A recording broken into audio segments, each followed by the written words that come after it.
नमस्कार दोस्तों, आप सभी का स्वागत है आपके अपने YouTube चैनल ऑनलाइन एग्जाम्स तैयारी पर। तो दोस्तों, हिस्ट्री के मास्टर वीडियो में आपका स्वागत है।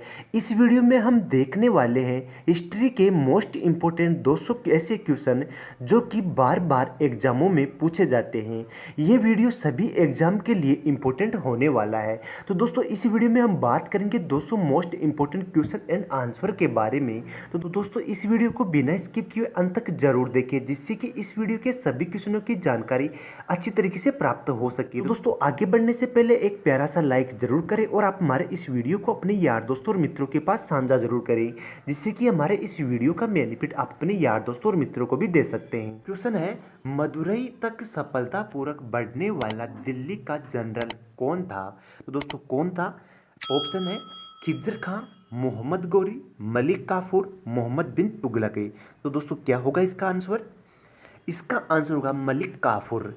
यानी कि दोस्तों, मदुरई तक सफलतापूर्वक बढ़ने वाला दिल्ली का जनरल मलिक काफूर था। इसका वास्तविक नाम चंद्रराम था। दोस्तों, इसे 1000 दिनार में खरीदे जाने के कारण इसे 1000 दिनारी भी कहा जाता है। किसे कहा जाता है? मलिक काफूर को 1000 दिनारी भी कहा जाता है। अगला क्वेश्चन है, दिल्ली के खिलजी सुल्तान थे। तो दोस्तों, कौन थे खिलजी सुल्तान? मंगोल, अफगान, तुर्क, एक जाट कबीला। तो दोस्तों, क्या होगा इसका आंसर? इसका आंसर होगा तुर्क।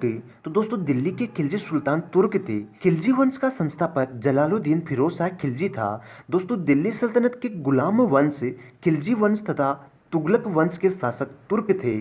अगला क्वेश्चन है, किसके शासनकाल में सबसे अधिक मंगोल आक्रमण हुए? तो दोस्तों, किसके शासनकाल में हुए? बलबन, अलाउद्दीन खिलजी, मोहम्मद बिन तुगलक, फिरोज शाह तुगलक। तो दोस्तों, क्या होगा इसका आंसर? इसका आंसर होगा अलाउद्दीन खिलजी। तो दोस्तों, अलाउद्दीन खिलजी के समय में या उनके शासनकाल में अधिक मंगोल आक्रमण हुए। सल्तनत काल में मंगोलों का सर्वाधिक आक्रमण अलाउद्दीन खिलजी के काल में हुआ था। दोस्तों, इसके दो सेनापति थे। दो सेनापति कौन कौन से थे? एक तो था उलुग खां और दूसरा था जफर खां। दोस्तों, जफर खां ने मंगोलों के विरुद्ध युद्ध में भाग लिया। इसमें जफर खां मारा गया।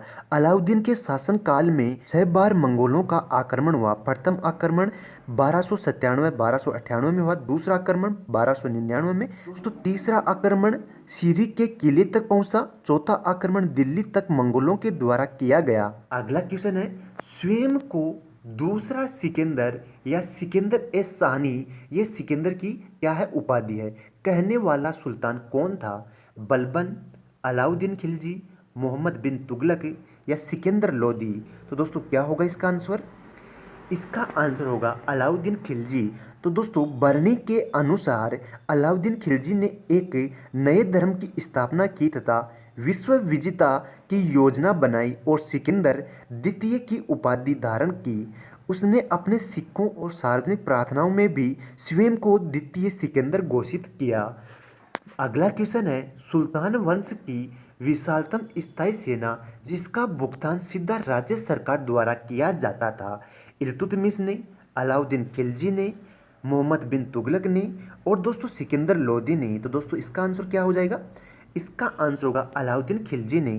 तो दोस्तों, दिल्ली के सुल्तानों में अलाउद्दीन प्रथम सुल्तान था जिसने एक शक्तिशाली स्थायी केंद्रीय सेना की स्थापना की और सैनिकों को नगद वेतन देने की प्रथा की शुरुआत की। दोस्तों, सैनिकों को 234% वार्षिक या 19% मासिक, यानी कि दोस्तों सालाना तो 234% दिया जाता था प्रत्येक सैनिक को और दोस्तों मासिक 19.5% दिया जाता था। अगला क्वेश्चन है, मोहम्मद बिन तुगलक निपुण था। तो दोस्तों, किसमें निपुण था? कला में, संगीत में, सुलेखन में, दर्शन में।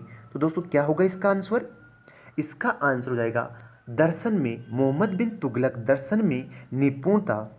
दिल्ली के सुल्तानों में मोहम्मद बिन तुगलक तीक्ष्ण बुद्धि, आश्चर्यजनक स्मरण शक्ति एवं ज्ञान पहचानने की असाधारण योग्यता में संपन्न था। रचना और शैली पर उसका पूर्ण अधिकार था।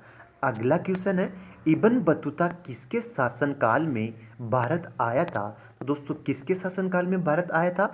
इल्तुतमिश है, अलाउद्दीन खिलजी, मोहम्मद बिन तुगलक या बलबन है। तो दोस्तों, क्या होगा इसका आंसर? इसका आंसर हो जाएगा मोहम्मद बिन तुगलक के शासनकाल में इब्न बतूता जो कि भारत आया था।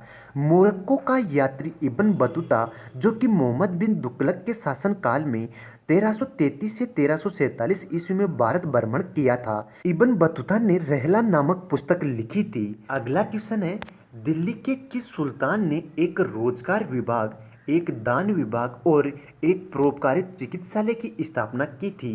तो दोस्तों किसके शासनकाल में हुई? फिरोज शाह तुगलक, मोहम्मद तुगलक, अलाउद्दीन खिलजी या बलबन? तो दोस्तों क्या होगा इसका आंसर? इसका आंसर हो जाएगा फिरोज शाह तुगलक के शासनकाल में एक रोजगार विभाग, एक दान विभाग और एक परोपकारी चिकित्सालय की स्थापना की गई थी। अगला क्वेश्चन है, दिल्ली के निम्नलिखित सुल्तानों में से किस इतिहासकार ने विरोधों का मिश्रण बताया? तो दोस्तों क्या होगा इसका आंसर? बलबन, अलाउद्दीन खिलजी, मोहम्मद बिन तुगलक, इब्राहिम लोदी? तो दोस्तों इसका आंसर हो जाएगा मोहम्मद बिन तुगलक को। तो दोस्तों मोहम्मद बिन तुगलक को इतिहासकारों ने विरोधों का मिश्रण बताया है। अगला क्वेश्चन है, सन 1329 और 1330 के बीच में किसने तांबे के सिक्के के रूप में प्रमाण स्वरूप मुद्रा प्रचलित की थी? तो दोस्तों किसने प्रचलित की थी? ऑप्शन है अलाउद्दीन खिलजी, गयासुद्दीन तुगलक, मोहम्मद बिन तुगलक, फिरोज शाह तुगलक है। तो दोस्तों क्या होगा इसका आंसर? इसका आंसर हो जाएगा मोहम्मद बिन तुगलक है। तो दोस्तों सन 1329 और 1330 के बीच में मोहम्मद बिन तुगलक ने तांबे के सिक्कों के रूप में प्रतीक मुद्रा का प्रचलन किया या प्रचलित किया। तो दोस्तों ये थे हिस्ट्री के महत्वपूर्ण क्वेश्चन। तो दोस्तों ऐसी वीडियो प्राप्त करने के लिए आप हमारे इस यूट्यूब चैनल को सब्सक्राइब जरूर करें, साथ में जो बेल आइकन बनता है उसे प्रेस जरूर करें, जिससे कि जो भी मैं नया वीडियो लेके आया हूँ उसकी नोटिफिकेशन आपको मिल सके और आप ज़्यादा से ज़्यादा बेनिफिट प्राप्त कर सकें। थैंक यू दोस्तों। जय हिंद, जय भारत है। Thanks for watching.